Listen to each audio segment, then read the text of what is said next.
Up next, Maurice Weeks of Detroit City Appointments Project joins Authentically Detroit to discuss their collaborative effort to scout, vet, and recommend effective and diverse candidates for service in Detroit's city government.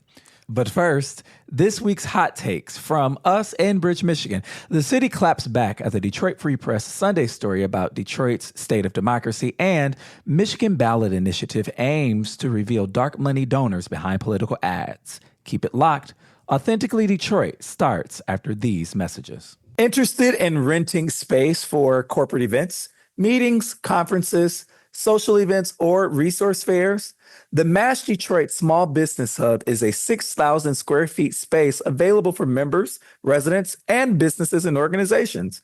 To learn more about rental options at Mash Detroit, contact Nicole Perry at nperry@ecn-detroit.org or 313-331-3485. Hey, y'all, it's Orlando. We just want to let you know that the views and opinions expressed during this podcast episode are those of the co-hosts and guests and not their sponsoring institutions. Now, let's start the show.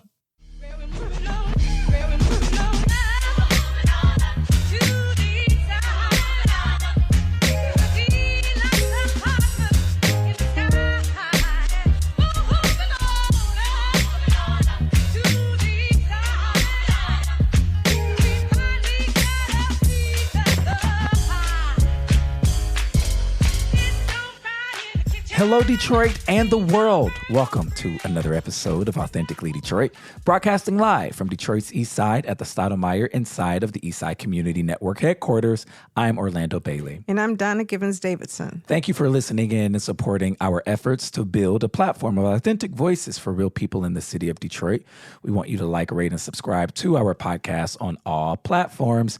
Happy election week, everyone. We are recording this episode on the eve of the primary election where Detroiters will decide, among other things, which two candidates continue in the running to becoming Detroit's next mayor. That sounded like the Tyra Banks line from America's Next Top Model. Congratulations, you're still in the running towards becoming America's Next Top Model. In honor of the election, we've invited Maurice Weeks of the Detroit City Appointments Project on to discuss their collaborative efforts to scout, vet, and recommend candidates in Detroit who are committed to the public good. Maurice, I think this is the first time or the second time. Welcome to Authentic. It's the first. Oh, we didn't have you on when you were on the Reparations Task Force? No. Welcome to the Authentically Detroit podcast, Maurice. Thank you. I appreciate it. Well, I feel like you're already a friend to the show because both Donna and I love you and adore you. We're so happy to have you on. Thank you. Yeah, happy to be here. And I feel like longtime listener, first time caller type thing. Yeah. So because I love the podcast. So yeah, appreciate it. That means a lot to us. Yes. So right now, Detroit has the worst air quality in the nation. And so with that, Don, I'm going to ask you how I ask you every single week. How you doing? You breathing all right? Yeah, I am. You know, actually, I have interns this summer from our summer youth employment program. Yeah. And 4 of them, and 3 of them were with us today, and actually a junior team leader and another intern from Michigan State. We went on a tour of Detroit on the East Side, and it was great because they showed me their community, and I showed them, and we had talks about what was going on inside of neighborhoods. We ended up at the DeQuinter Cut and then at the Riverwalk. It was great. We, walked through the DeQuinter Cut for a while, and I've been struggling with my knee, and it was closed. Oh, no. Well, I always say Detroit hates Mondays. Nothing is open on Monday. So not only was the ice cream closed, I said, okay, we'll get ice cream somewhere else. We ended up going to Cold Stone in Greektown. And then, okay, if you've been to Greektown. If you can get it in there. Oh, my goodness, that was a mess. But even the vending machines for pop and juice, even those are broken. I was like, well, this is a fail. So we ended up walking back, and then we went there. But while standing at the Riverwalk, just looking across the canyon, you could see the smog. It was crazy. Yeah.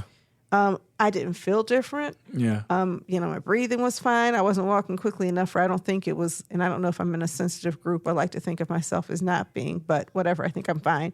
But I'm concerned about air quality for so many people. One of my staffers was having a hard time. They put it in our Slack channel around like breathing. So, of course I put a message like, be careful, everybody. It's the worst in the nation today. Maurice, how's the day finding you? How you doing? I'm doing great. I'm coming off of a weekend with my little 4-year-old's birthday party. So I had 25 4-year-olds at my house on Saturday. God, no. So I slept most of Sunday, as you may imagine. Run that back by me. 25 4-year-olds. Oh my gosh. Yeah. That's like 100, It felt like about 300 4-year-olds, right? Like the difference between 5 and 10 and 50 and 1,000, you're just outnumbered no matter what. How many adults? Everyone brought their adult for the most part. A couple of adults brought multiple kids. Every kid bought their adult. And kids only eat hot dogs, so we made probably about 70 hot dogs or something like that. It was wild. But happy birthday to my son. And what's his name? Charlie. Happy birthday, Charlie. Yeah, happy Love birthday, that name. Charlie. Yeah, it was cute. It was cute. It was a cute little party. I love that name, Charlie. I like that. Donna, you also had a fun weekend. Yeah, it was amazing, actually. We had our annual meeting and open house, and so many great things, right? Great turnout. It was set up beautifully. The staff did a great job, and we had a performer from our community, Jimmy Garner, who just got out there, who is Jimbo. Just called Jimbo. I think that's what it is. Just called Jimbo. He did a great job, got the crowd involved. Is we still from Detroit? I must have missed something. I mean, yeah, he was. It was good. It was good. I got to look this up. Yes. Listen, he's a young budding. I saw this on Facebook. His mom is a near and dear community partner, and she's actually works in our summer youth program. I saw this. I was like, okay, we need him to do this. It was intergenerational, right? So we had him perform, and he's, I think, 26 years old. And then we had 2 students from Michigan State who actually spoke. And one of them, the interesting thing is his mother is friends with Kalisha. They went to high school together. Yeah. And I was like, oh my goodness, it's such a small world, because he has not lived in Detroit for most of his life. His mom has been in higher ed and he's moved around. Anyway, so that was great. But then we had the panel of 5 Black men who moderated by none other than Orlando Bailey. And Orlando is not going to have your typical discussion. No. He's like, what are your vulnerabilities and how do you address your vulnerabilities? I love it. Was I love a way of pulling things out of men that really showing the fullness of what some of our great Black men are in our community. I love that. You did such a great job. Thank you, friend. And I just loved hearing from them, and everybody did. And then, Keelan Village had their drummers and dancers. Oh my gosh. Yes. The drum circle was amazing. Right. We had a fashion show from people in our sewing class. They made their showings. Oh, it was we had some of our vendors were in some of our arts and crafts classes. It was truly full, all hands on deck. We had wildflower seed bombs we were giving away. Just a lot of creative stuff, and some ribs that we were, in the parking lot. Oh my goodness, the food and the strawberries. It was free strawberries. Walked in with. It was a great. I should have just brought the kids there. You should have. They would have had a blast. In my backyard. They would have had a blast. There were kids running around. There's this dad. He had 2 young kids with him. You know who I'm talking about, Donna? And he's doing his best to parent these 2 young little babies. Members. Is he? Yes. Oh man, but at one point he just was like, okay, I'm gonna just let them go and see what happens. And the community showed these babies so much love. They're just walking around, they're going back and forth to the garbage can. It's just like it really was an intergenerational collision of love. Yeah. From top to bottom. 40 years, the 40th annual meeting of Eastside Community Network. You guys have a lot to be proud of. Congratulations, really. Yeah. Really proud of the people here in our community, right? Because we have a great community, and it showed. And, it was a long program. I thought people were going to leave. A lot of people stayed. I have to tell you that Mark Owens came to me. He says, "This is the best annual meeting we've ever had." Yeah. And it was after the panel with the men. We don't always celebrate each other as men and women in our community, and we've got to do a better job of remembering that we love each other. And so I really felt like that was the feeling I had, one of love and just, mutuality. Remembering that we love each other. That's a good one. All right, y'all. It's time for Hot Takes, where we run down some of the week's top headlines in the city of Detroit. For Hot Takes, the city claps back at the Detroit Free Press Sunday story about the state of Detroit's democracy. So on Sunday, as is custom, the newspapers try to release, a big story, whether it's a series, whether it's an editorial column, whether it is an op-ed. And so the editorial page of the Free Press released a story, Detroit's comeback left some behind, and now they're not voting. It's technically an opinion piece. It's in the editorial page. Everybody knows that Nancy Kaffer is the director of the Free Press editorial page. And what this article revealed are the results of a study back 20 years as to why Detroiters are not showing up in municipal elections, but are still holding strong in presidential elections. And the Free Press sought to go to the precincts, the voting precincts, with the lowest voter turnout and ask them why. And you got a litany of answers, right? You got folks saying things like, well, the city has come back, but that comeback hasn't reached my neighborhood. We love that the city demolished these homes, but right now it's just overgrown brush. When are we going to get new homes? You have people who also vote in these precincts, who vote regularly. You have folks who have voted for Duggan and is appreciative of the job that he has done and is doing and will vote in tomorrow's primary. You have people who said they're not voting because it doesn't matter. They come, they lie, and they never make good on the promises. And so it was a wide cadre of responses. And they even talked to Janice Winfrey, who is the city of Detroit's city clerk, who administers the municipal elections, and the director of the Department of Elections, Daniel Baxter, who assists in administering and counting the ballots on election night. And they also talked about the amount of low voter turnout because there is no incentive for candidates to go in precincts with low voter turnout because they feel like it won't yield the results that they want it to yield. And Daniel Baxter even said, he was like, the notion is that people on the east side don't vote, but the east side votes, and y'all have to come and engage us and speak our language. This is the director of the Department of Elections that they have on record.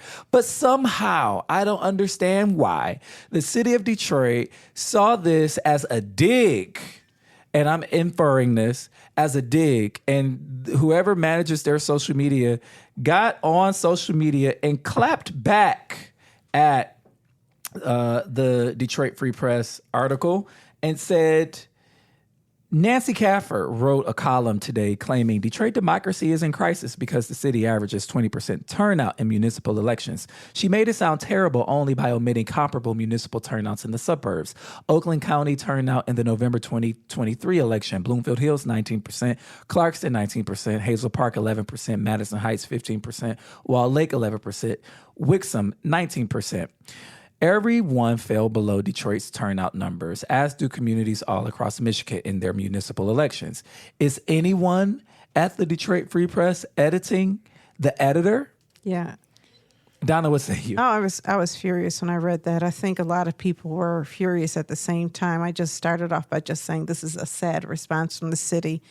And so I have so many thoughts. She didn't even come after them like that. Well, she didn't, but a hit dog hollers, right? A hit dog hollers. Yes. Okay, a here's the wounded thing. dog will holler. Yes. Well, yeah. And here's the thing. Well, I'm saying hit dog because she hit them where it hurts, right? Yeah, I hear you.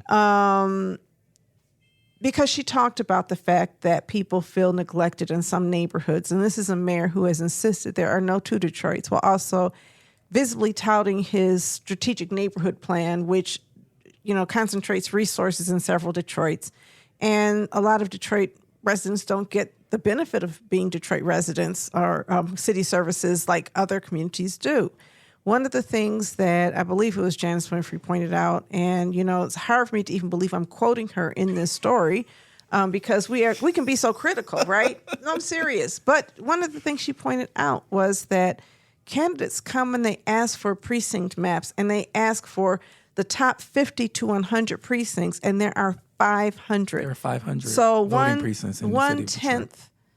1/10, to whatever the math is, let me get started, 1/20th of the precincts are looked at by candidates as being relevant because they don't have time and resources to cover every precinct. But the consequence is that people aren't being represented. Now, if you know me and you know Orlando, we've been talking about this for some time. We've been griping about this. This is not new. We have a Black Detroit Democracy Project that is designed to try to listen to unheard voices and to understand there's a correlation between feeling like your elected officials don't care about you and voting. If you don't feel like it makes a difference, why vote? And unfortunately, a lot of people don't feel like it. And then a lot of us tend to chastise those people as being irresponsible and blame them for a broken political system. I think trying to compare City of Detroit voting to suburban community voting is disingenuous. I don't believe that the person who posted that could name the mayors of those municipalities that they showed up, or any of the city council people from those municipalities that they mentioned, right? Nobody knows who they are. They're ceremonial for the most part. They do have some influence over some minor things around the quality of life inside those communities. But city managers run those cities. Whoever becomes your mayor, your city manager is going to be in charge of executing the will of the government in those communities. In Detroit, a strong mayor city, the mayor is CEO. And if people in this community do not influence the decisions and actions of the CEO of the city and the city council representatives who are supposed to be a check on the power of the CEO, then those people don't get factored into decision making.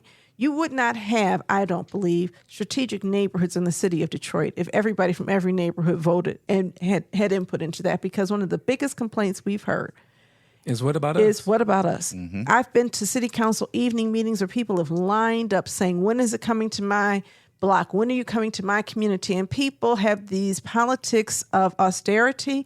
Well, there's just not enough money to go around. There's not enough money to go around. And the next week you read in the paper about a $50 million tax break to some downtown project. And it's like, where do we get this money? Right. And so, to think that people are not smart enough to read the news and correlate you telling them there's not enough money to fix their sidewalks, remove their dead trees, invest in new housing in their community. There's not enough money for policing. There's not enough police officers. We need to hire more police. But if you're on the Riverwalk, you can find all the police you need. Well, how about we get some of the police on the Riverwalk to go into the communities that are actually tripping over it? It's ridiculous. I think, go to a Beyonce concert downtown if she ever comes back to Detroit and see where the police are. We have them. We're not deploying them equitably. And I think that's what we're hearing from residents. And so it is thin-skinned government. It's leadership that's not wanting to be accountable for the harm that is caused by some of the policies. And as I was taking the teens out, I pointed out there's give and takes in every policy, right?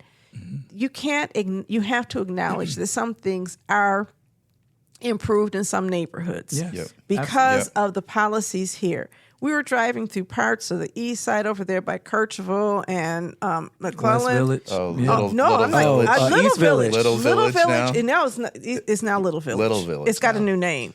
When we conquer things, we got to rename them. So it's not East Village anymore? All new bars, coffee shops. It's not even that. It's all of these houses. Where is Martha Coates and Dolores Orr?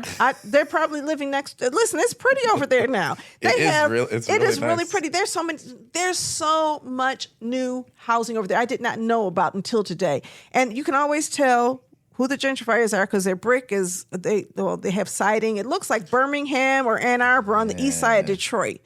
And the good thing is that means that everybody's properties are elevated. It's so much better tended. It's a better way of life until you get pushed out. Mm-hmm. It's a better way of life until your children can't afford to stay there. There's consequences for these decisions, and good leaders are willing to accept the responsibility for the consequences of their Detroiters.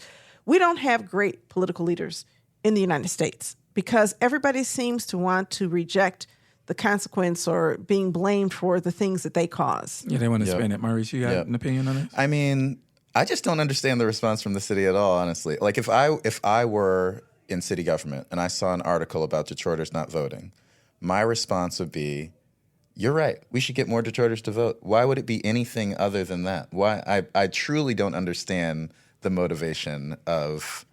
I mean, this article is not an aggressive attack at all. It's entirely fact-based. At one point, Janice, again, I can't believe I'm quoting Janice Winfrey, but at one point she said, like, is it a problem? Yes. Is it factual? Yes. So, I mean, I don't even understand the response. If I were mayor, or if I were even a candidate for mayor right now, I would say, you know what? This is a problem, and we have to work on, in this election and the next election, how do we get more Detroiters to the polls to participate in our democracy? And this is why the appointment project is so important, because we will be recommending to whoever becomes the next mayor people to fill some of those slots who are so connected to the community, hopefully, that their response is going to be empathetic, caring, and accountable. That's exactly the point. Yeah, that's exactly the point.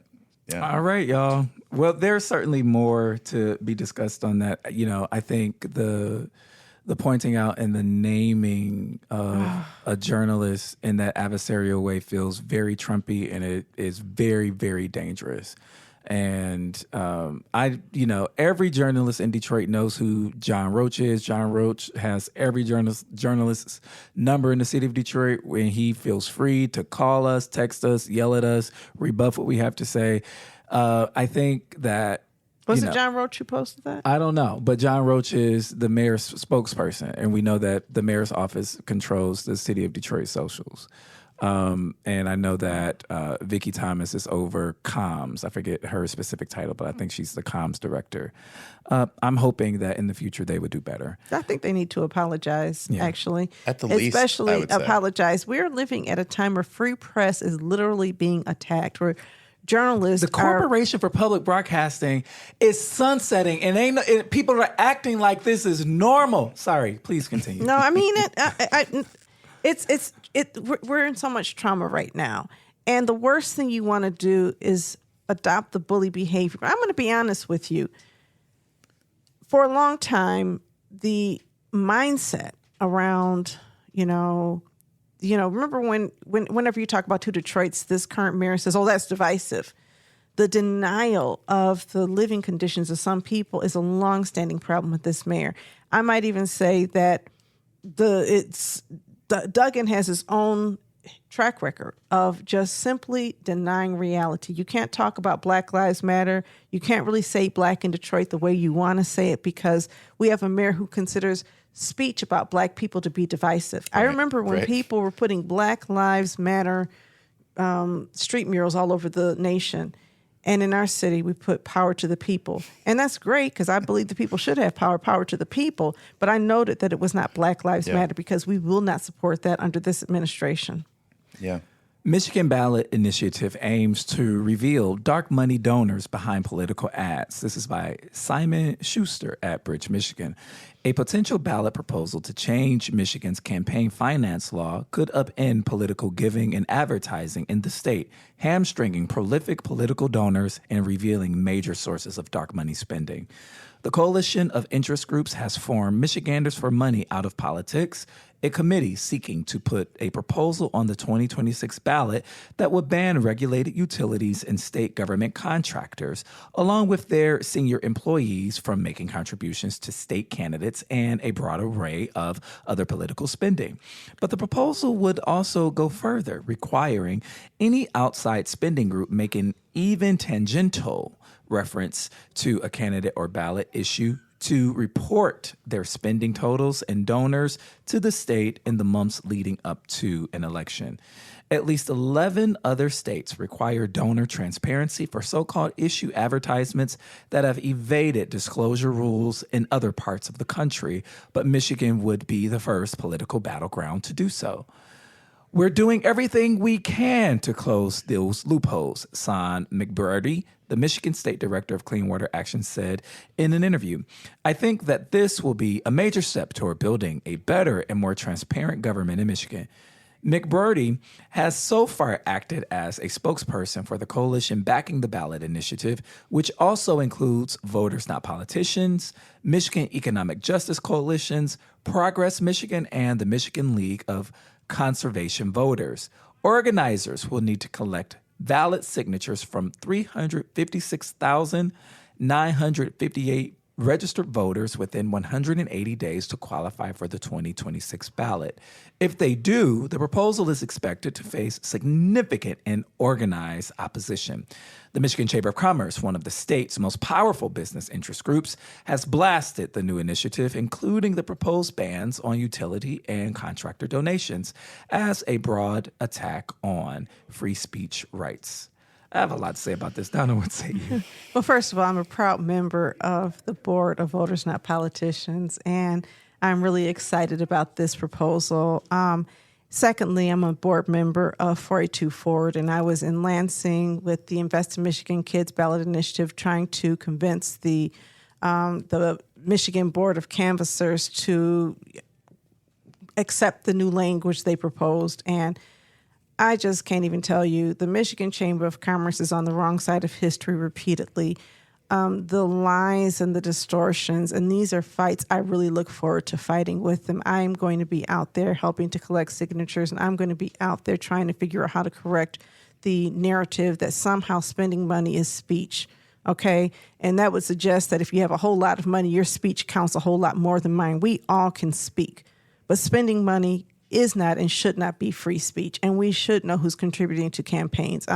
I posted something on Facebook yesterday acknowledging that when you're running for office in high money campaigns in this capitalist economy, you sometimes accept money from unsavory sources. We just have to be really honest about that, because I've been reviewing all of the campaign finance reports for all of the candidates, and I can't say that I'm loving anybody's campaign finance report if I'm being honest with you.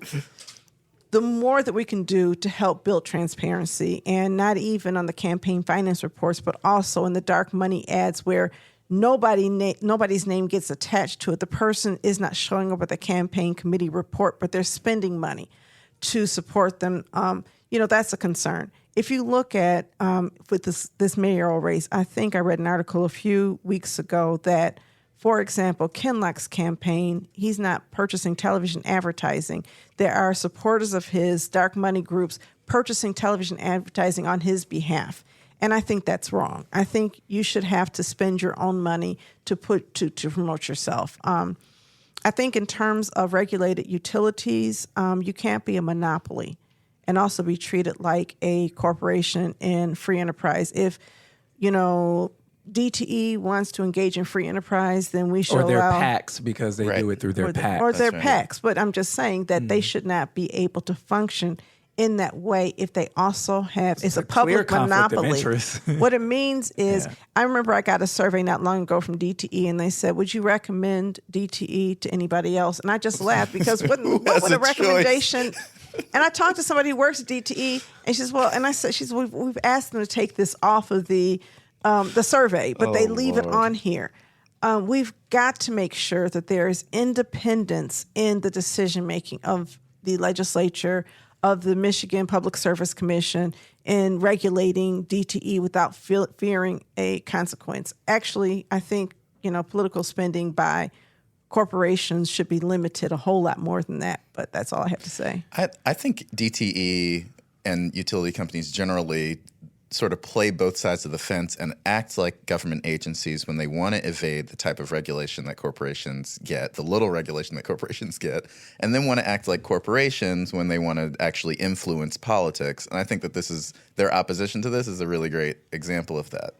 And we're not talking about like $20, $30 in dark money is the other really important thing. These are extremely wealthy individuals who are trying to tip the scales, often from outside of the state, who want to be hidden. You talk about a hit dog will holler. Why don't you want your name out there if you care so passionately? If your speech is so loud that you want to do a XYZ, why don't you want your name out there? Why can't we know your name? I think the same reason that those people who work for ICE are not wearing masks. Right, exactly. Exactly. Yeah. I think What was interesting, too, is that I think a reporter from Bridge, Michigan asked Mayor Duggan if he becomes governor, is this something that he will support? And he actually said that he would, Donna Givens-Davison. And, you know, that was surprising to me, but also a welcome answer. But I just remember vividly the campaign that was unleashed for Proposal N, right? And we didn't know who was funding those ads, right, for that blight bond proposal. Or when the charter revision came up for a vote, and it was probably the most radical charter revision in modern history in the city of Detroit. And all of a sudden, I remember these television ads and mailers coming to everybody in the city of Detroit to vote down this charter revision. And the only information you see is paid for by people for people or something like that. Exactly. We cannot act like that these dark money groups do not act on the behalf of the political interests of folks who are seeking power or folks who are in power. Or that Mike Duggan has not leveraged dark money to achieve his ends. That's why I found that answer interesting. Well, it's interesting because I don't know anybody who runs for governor who does not run on the promise of transparency only to become more opaque once they get in office. They always run for that because that's a selling campaign point to Governor pretend Whitmer, to be. same thing. Same she is not, the state is exempt. State government, did y'all know state government is exempt from freedom? Yes, absolutely. And she's done nothing to change that. And that's not going to happen because power does not give up power without a fight. Yeah. And the reality is that people who run for these offices, really they cherish their power. And nobody cherishes power. And nobody's really better at power than Mike Duggan. He is like the best power monger that I know. And so I think it's disingenuous, but I think he can start right now and he can start disclosing all of the dark money that's supporting him in his run for governor and agree he's going to run a transparent campaign. Don't tell me what you're going to do. Do it, and then I'll believe you. We're going to take a quick break, and we will be right back with Maurice Weeks to talk about the City of Detroit's appointment projects. We'll be right back.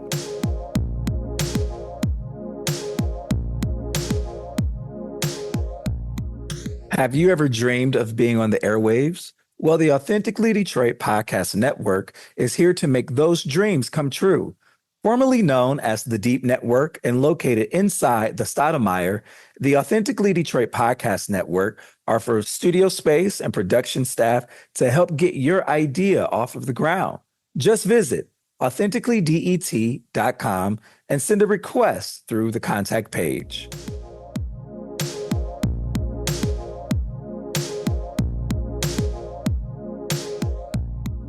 All right, welcome back to Authentically Detroit, everybody. The Detroit City Appointments Project, DCAP, is a collaborative effort to scout, vet, and recommend effective and diverse candidates for service into Detroit city government who are committed to the public good. The project works with organizations from around the city, state, and country to cultivate a robust list of candidates for over 100 mayor-appointed or mayor-nominated positions. Additionally, DCAP works to inform agendas for key agencies, leveraging the power of organized people throughout the city. Frontline elections and community campaigns are critical to pushing forward policy in local government, but the ability to implement and enact those policies goes beyond the initial win and is a result of who is actually in city government. The ability to actually achieve any of these goals set forth and won in campaigns shows that personnel is policy.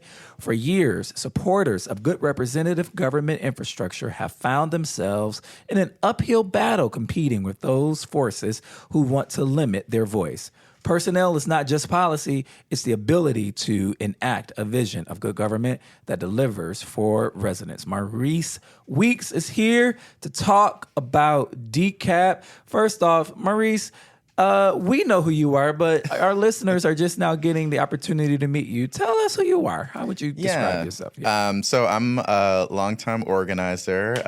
I've been organizing since high school, basically. So Where'd you go to high school? I actually went to high school on the East Coast, so I grew up in Newark, New Jersey. So went to high school on the East Coast, and then moved to Detroit after college and after organizing in a bunch of different cities around the country during the foreclosure crisis and during movement for Black Lives and lots of things like that. And in that time period, founded the Action Center on Race and the Economy, or ACRE, which is a national organization that works on racial and economic justice issues. And then just have been really involved with organizations in the city that do organizing work as well. So was a board member at 482 Forward for quite some time, and worked closely with Detroit Action, the Detroit People's Platform, and lots of other groups in the city. So long time organizer, and really, really excited to be launching this project in the city. So tell us the genesis of this project, and then who's part of it? Yeah, so this really grew out of something that I did at the national level too. So this was in front of what we thought was going to be a President Clinton administration. There was a group of progressive organizations at the national level who were like, all right, we don't really like the candidate. We don't think the candidate is the most progressive person in the world. In the slightest. So how do we influence this presidential administration without pretending like we're going to turn Hillary Clinton into, Bernie Sanders? Because that's not going to happen. So we started recruiting some people that we could then push sort of on the margins to get into office. So even if she wouldn't decide, to lower mortgage rates for certain people or something like that, maybe the person that she puts in HUD would decide that thing. Obviously, we never got the opportunity because Hillary did not win at all. But we rebooted that project ahead of the 2020 election and ran it for the Biden administration. And it was very, very successful, actually. We got several people appointed to the Department of Labor, the director of the CFPB, lots of people at USDA, all these important positions that you wouldn't necessarily immediately think to.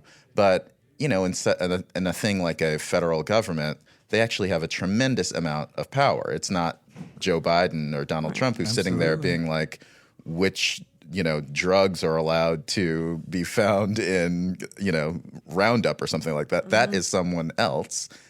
Yet that's really, really, really important. So this is like the Federalist Society, but for justice. Yeah, you can think of it like that. I mean, when we started this project, we wanted to be a counterbalance, really, at the federal, but at both levels, we want to be a counterbalance. To have that. Absolutely. It is like, I always think that the right out-organizes us. Yeah. They are they organize their thinking, their campaigns, and we're kind of like, well, just choose good people. That's right. That's right. Yeah. We'll say, oh, this is the kind of person that we're wanting, It's so and funny then Blackstone will come in from and give the a right. list. Yeah, I hear people from the right say that the left out-organizes them. Well, it's so funny. Well, Trump is president, so let's have that conversation. And we have been moving to the right for the past 40 years, so somebody's doing a better job of getting the narratives out there and organizing. Their think tanks are more disciplined and more connected to electoral politics. The Federalist Society exists, and they have been working on some of the same campaign issues for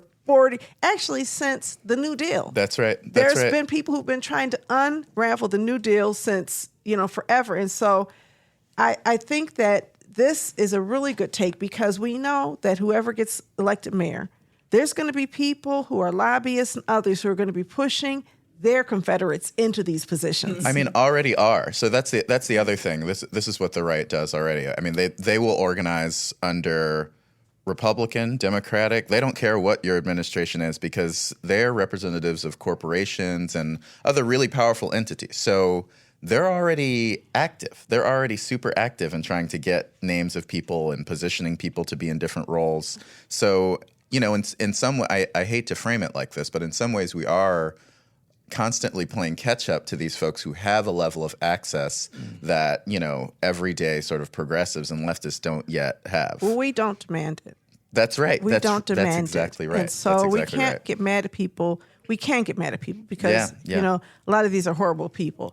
But also, we have to actually, make a shared and very concrete demand. We do a lot of asking. What are you going to do for our communities? Yeah. They do a lot of telling. I need you to do this for my community. And so I think I'm not trying to be like them because, again, that's right. I don't think they're great people, but I think the organizing aspects of it, I think the intentionality and not always reacting, but also being proactive. So I admire the fact that not only you've done this at a national level, but you've succeeded at a national level. Yeah, yeah. And one thing I think that's really important is like, these are hard jobs. Being the mayor, obviously being the president, being an executive of anything, even a little organization, is a very difficult job. So when you get into office, you're looking for help. The next mayor who gets into office is going to have to hire hundreds of people. I've hired maybe 35, 40 people in my life, and I don't ever want to hire a single person ever again. It's really, really hard to do. And someone's going to come with a list of, hey, you should put this person in this position, this person in this position. And if we don't also have that list is just going to, one is just going to be taken. Can you tell me how it all came together in the city of Detroit? I mean, is there a coalition of partners? How did it all come together here? Yeah, so some of those same groups that I was talking about that I've worked with for quite some time, when I got this idea and started having conversations about it with them, they were like, I never thought of exactly that, but it is, we do actually interact mostly with HRD or housing revitalization, and not really directly with the mayor himself. So of course this makes perfect sense. So groups, I got to shout out Detroit People's Platform as one in particular who's, they're super focused on all of the departments within the city, specifically the ones that touch on economic development and housing and revitalization.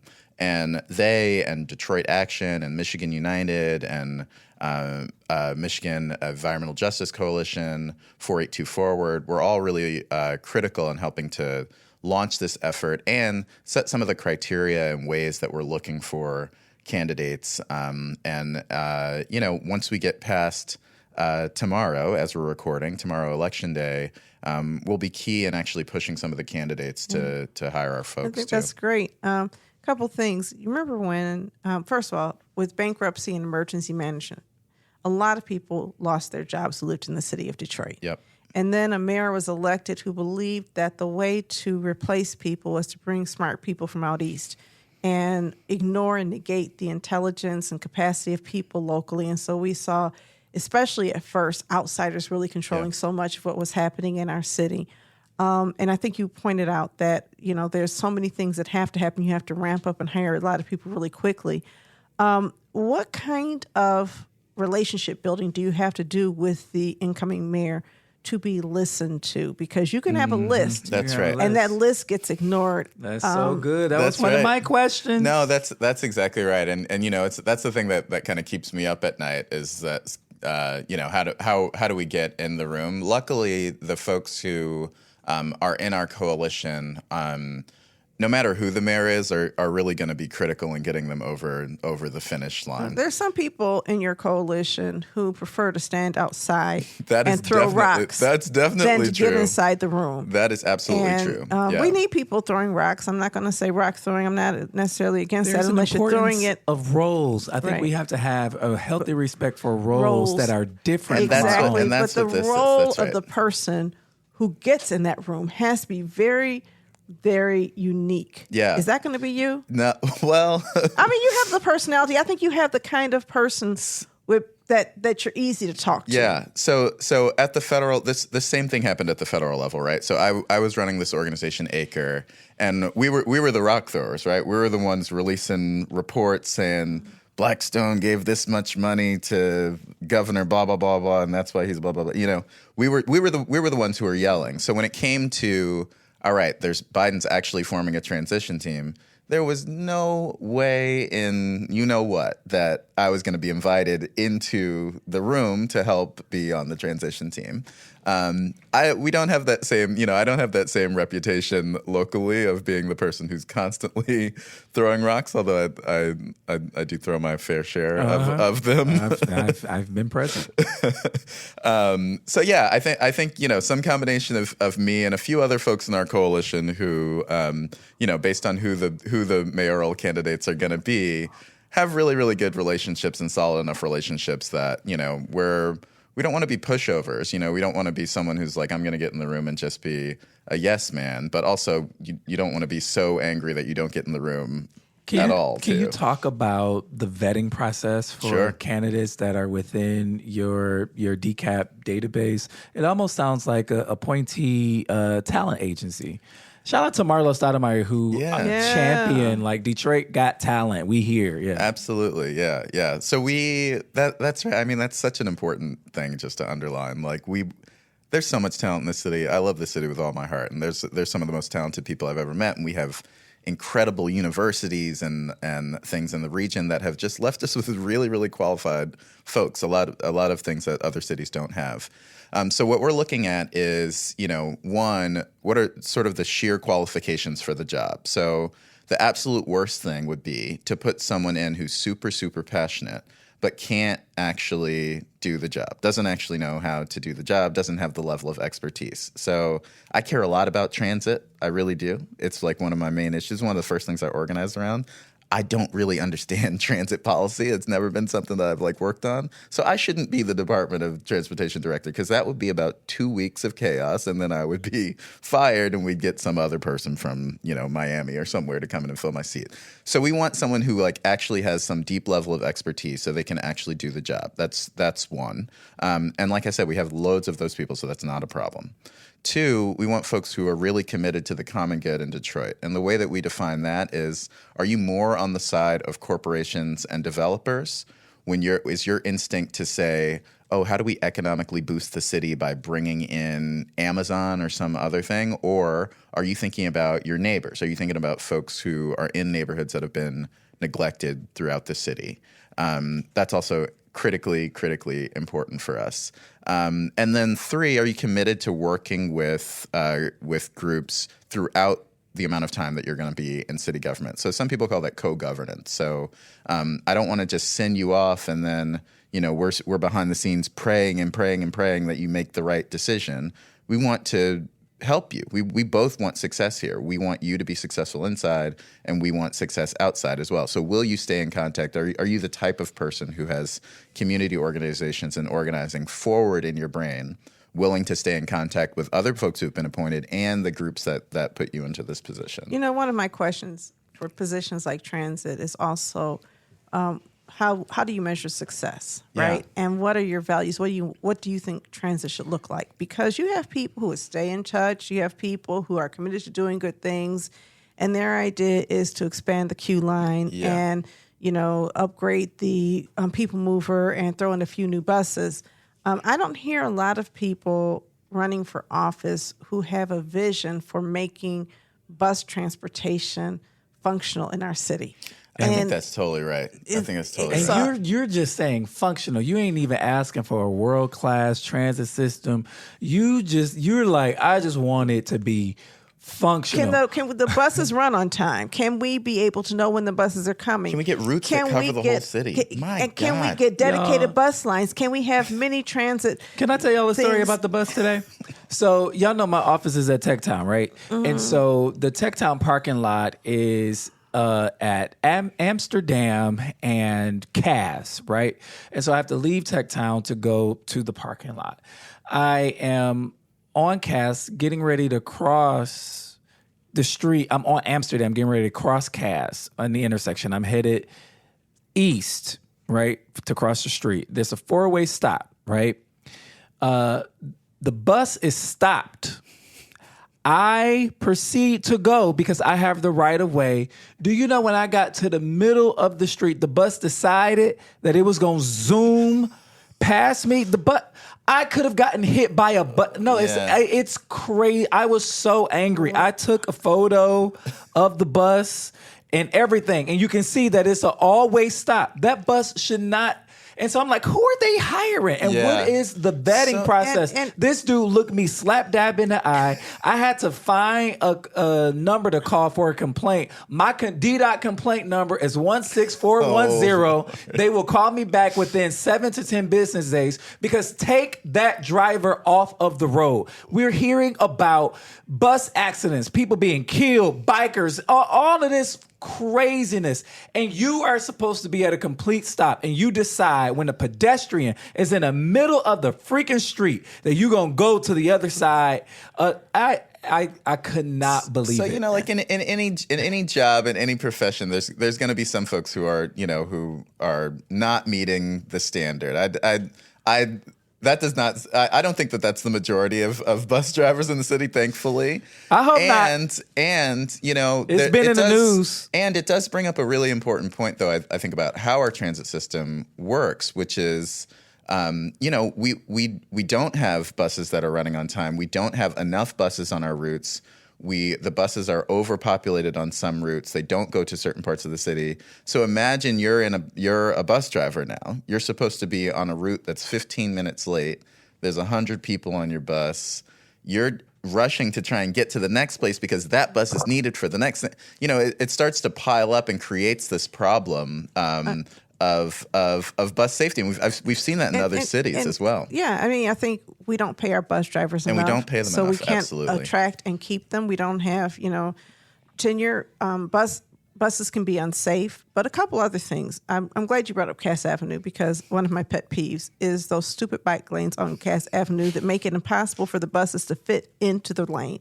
You can't get out of your car if a bus is driving by. It feels very dangerous. It's too narrow. Somebody should have had the vision to understand that we could put, So you're recommending a planning and development director as well? But I think transit. I think we have all of these. We're riding around, and a lot of the young people are very opposed to bike lanes for a lot of reasons. But I'm like, what if we had dedicated bus lanes? Yeah. What if we had stop Which other signs? cities have. Exactly. That's so much less expensive than rail cars. But rail cars are, I guess, cooler. But if you had a dedicated bus lane and you had the bus that was sort of coordinated with stoplights so that as the bus is approaching, the stoplight changes. Like the Q line. Like the Q line does. We know how to do it. Buses are actually more efficient on Woodward because of the Q line. Yeah. There are definitely transponders that can be on buses that can communicate with, technology to let people know when the bus is going to be. Yeah. We did a bus project a few years ago. I was here. And Orlando was here. He was helping to lead the bus project. DDOT came here and they told us everything, like you have to go to Rite Aid or CVS to buy bus passes. But here's a good thing. You don't have to do that anymore because all the Rite Aids and CVSs are closed, right? So you wouldn't be able to get a bus pass. If you can find a Rite Aid, right? You can't. And a lot of CVSs are closed, right? Yeah. Because the one on Jefferson. But anyway, we learned that. But we get out there and we're going to ride the bus, and we decided we're going to go east, right? We're going to take the bus going towards, Grosse Pointe, because on Mack Avenue, we have a project on Mack. Mm-hmm. And we walked outside our doors and watched that bus on Mack Avenue arrive 5 minutes early. And the next bus was going to be 20 minutes from now.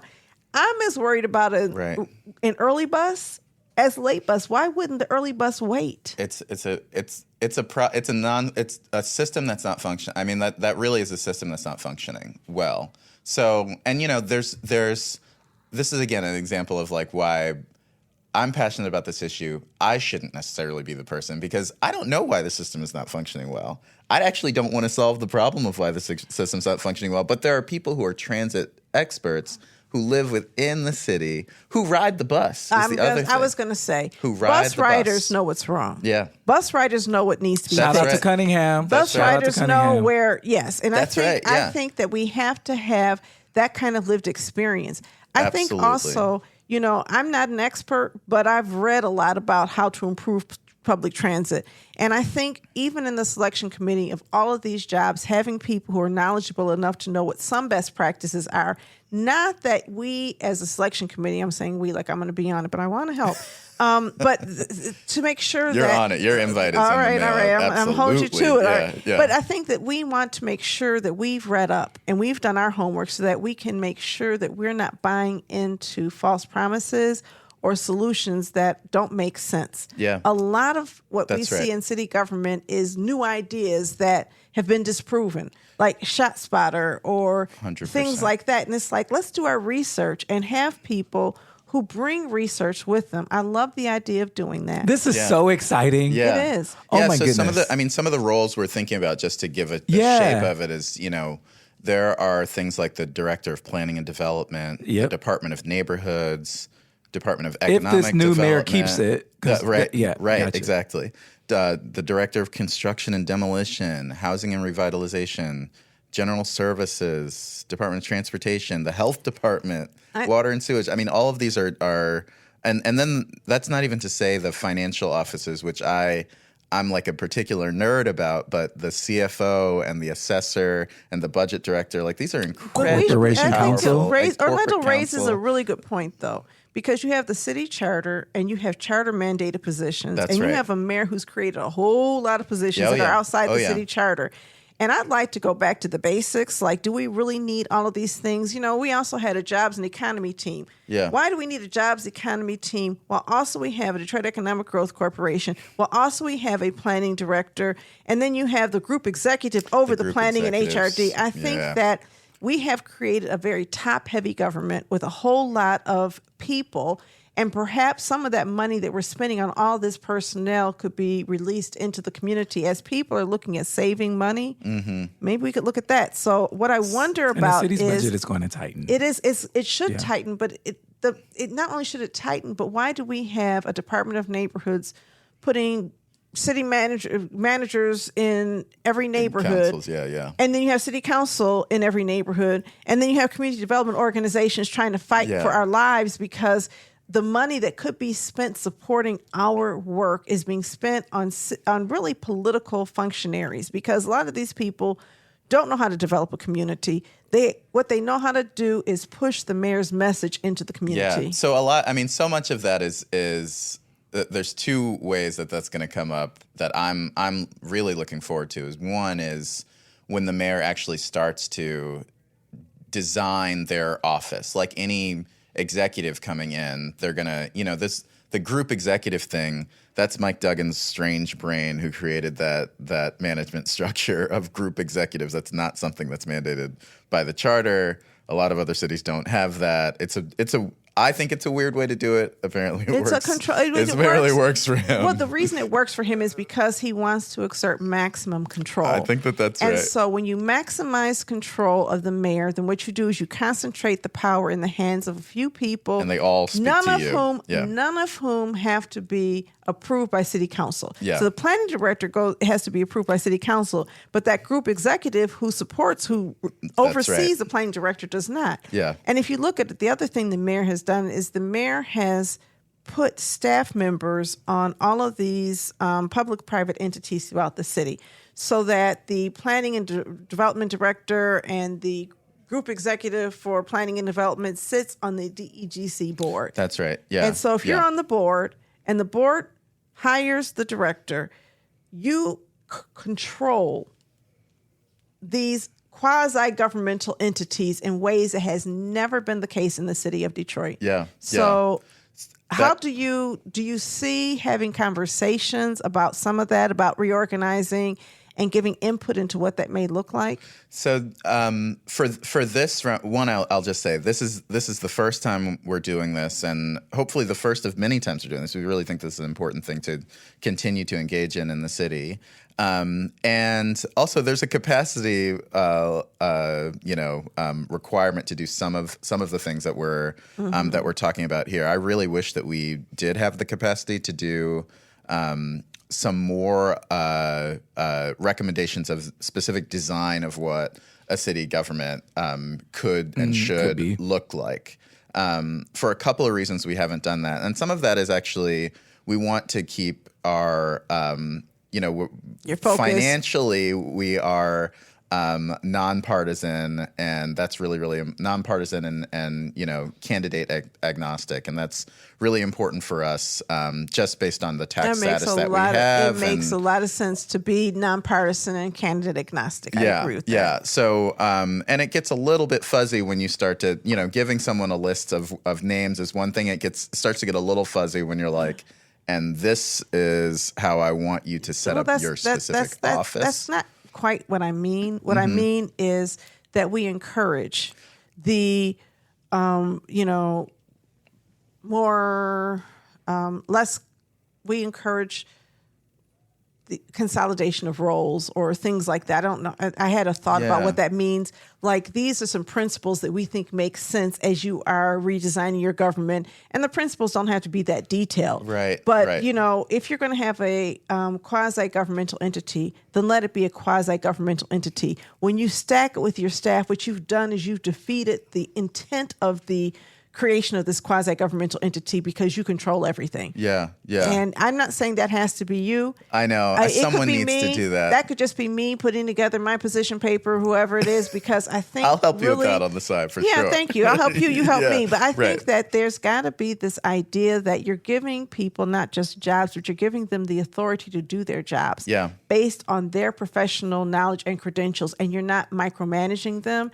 And that's true whether you're running a nonprofit like I do, whether you're running a business, or whether you're running the city. That's right. One of the things I think is that we have wasteful spending because of this, need for control that actually harms the government. Yeah. As opposed to enhancing it. And then you have all these job positions and it's inefficient. And so as you're looking to cut your budget, maybe you can keep on helping people do things if you just have fewer staff. Yeah. I mean, as Orlando was saying, I think very soon there's going to be no choice for who comes into office of cutting your budget. I mean, this is another reason why I think that this is a really important time to start this. What we don't want them to do is we don't want them to cut services. Right. We don't want them to cut services. Of these shrinking budget. If you can cut your staff and try to maximize the provision of services to the community, then you're doing a better job. Yeah, and we think that it's hard. I mean, part of my thinking is it's harder to cut services when you have folks who are not going to, when their boss comes to them and say, we have to save XYZ dollars,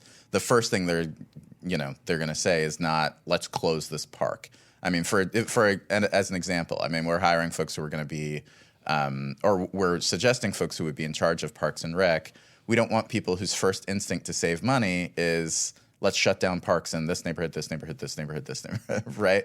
Like, there are other ways that we want the suggestions that float up to the mayor to be people-centric and not corporation-centric. And I think that that's a huge piece. I agree with that. Yeah. I agree with that. We can have this conversation with you all day, but unfortunately, we are out of time. No. Maurice Weeks, thank you it was such so much pleasure. For joining us to talk about the Detroit City Appointments Project. Will you come back? Absolutely. Whenever you invite me, I'm back. Perfect. If you have topics that you want discussed on Authentically Detroit, you can hit us up on our socials on Facebook, Instagram, and X, or you can email us at authenticallydetroit@gmail.com. All right, it is time for shout outs. Donna, you got any shout outs? Oh my God. Everybody who supported us this Saturday, shout out to them. But I want to the community. I have to give a special shout out to Jimmy Garner. Yeah, he was so good. Just called Jimbo. He did such a great job, and the message and the wording and everything like that, no foul language, really just really representing Detroit. And I thought he did a great job representing young people in our community. And I saw people who were, my age and older just as excited as young people. So shout out to the young talent in our community. I love it. Maurice, do you have any shout outs? I'm gonna shout out my son who just turned 4 Charlie. This weekend. Charlie with the 4-year-old friends. And all of his friends who forever changed my backyard. But yeah, I can't even believe that I'm the parent of a 4-year-old. So shout out to my cute, smart, and too smart for his own good son, Charlie. I'd like to shout out the folks at WDIV Local 4 for having me on Flashpoint on Sunday. I will be doing live election coverage, primary election night on Local 4 beginning at 10 p.m., so be sure to tune in. And I also like to shout out the citizenry of Texas, but also the citizenry from around the country who really are collectively pushing back on the redistricting maps that are coming out of Texas that just, the clear-cut case of gerrymandering on part of pressure put on by the President of the United States. And I think that this strategy is going to hit all of the states, and I think we have to be prepared, and we have to keep telling that story. So fight on, y'all. Keep fighting. Fight the power. Power to the people. Thank you all so much for listening. Remember to love on your neighbor.